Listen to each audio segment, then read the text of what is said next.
So Tom, just in general, what did you think of Percival's gameplay? I'll be honest, she was the least fun to play as out of all the three knights. Mm-hmm. And I agree. her attack style and just general gameplay, it's not broken regardless of what you might hear, but I would say it's rather delayed with her attacks, and every time you attack, it seems like she goes into an automatic follow-up, meaning you have to time your sword slashes accordingly. Yeah, I just kind of felt that just in terms of the basic approach, she's the token fast but weak character of the three of them. Well, she does emphasise the cavalier style of gameplay. But I just felt that like, well, I like that fire move is great for like plowing down enemies. Just her basic sword attacks, I found tend to get you killed sometimes. Well, that's the fencing style, isn't it? You have to be up close and personal. Yeah, which I got because she has the fencing sword. Of course, fencing is meant for a more personal, one-on-one type of fight, not just plowing through enemies. As was emphasised in the actual boss fight with her. Yeah, I thought she made a great boss, but maybe could have used a bit more work as in terms of a playable character. And also, this is the hardest level to start off a section of the game on. Yeah, it also that doesn't help that like the character who is, I'd say, probably the least developed in terms of gameplay is given the hardest level to play through. She's not broken, but she's clearly expert tier if you grade the characters accordingly.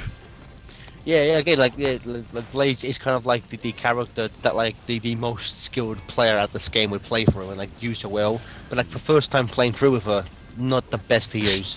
I'd say in terms of user friendliness, going from easy to hard, it's Gawain, Lancelot, and then Percival. Yeah. Well, Lancelot is the easiest because Lancelot is basically a kind of a copy of Sonic. Well, he is anyway, really. Exactly, so it makes sense that his gameplay. I hated those lava pits. It took me so long to try and get past that without getting hit, and I can never do it. It's such a shame because like I don't really like this level, but I think this is one of the better looking levels. Just the lava looks beautiful. Just the graphics in this game are amazing.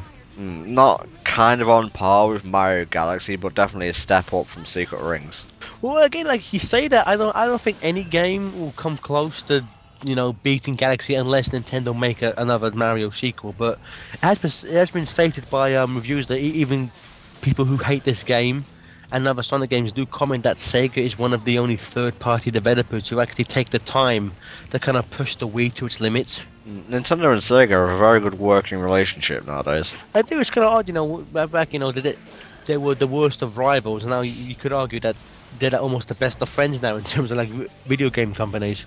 It's kind of like Sonic and Knuckles, if you will. Yes, only who's Sonic and who's Knuckles in analogy? Knuckles would be Nintendo since he is red and whatnot. Nintendo's become stupid now. Yeah, and falls for anything. Oh, by the way, Sonic's got your Master Emerald. What? I think there's a bit this bit here.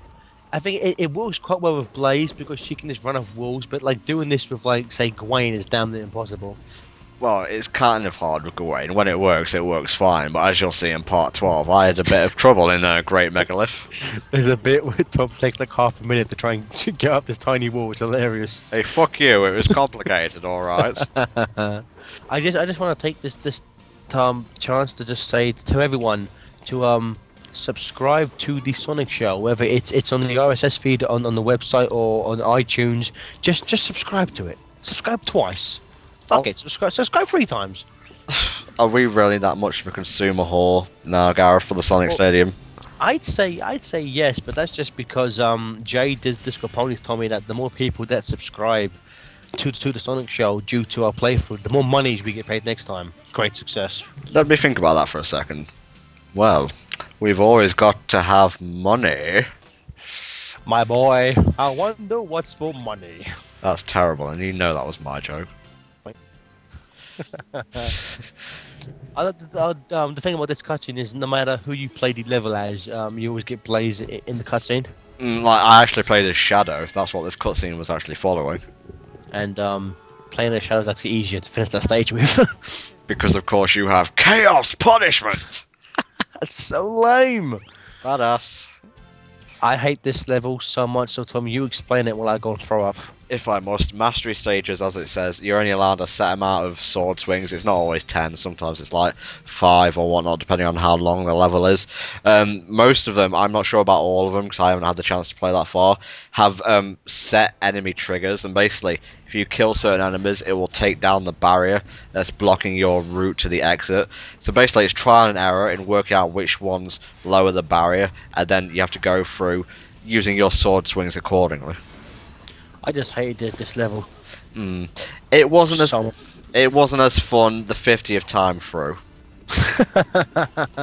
You think I'm joking, don't you? You think I'm using hyperbole, but I'm not.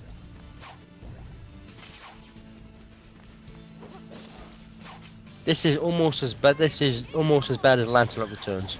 Oh God. Oh God. See, it looks easy. It looks easy, but it's friggin' not.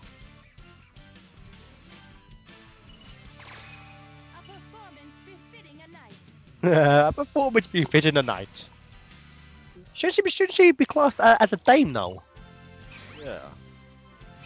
Wow, Sonic Team, you done fucked up. You sexist bastards. Right then, on to Lancelot.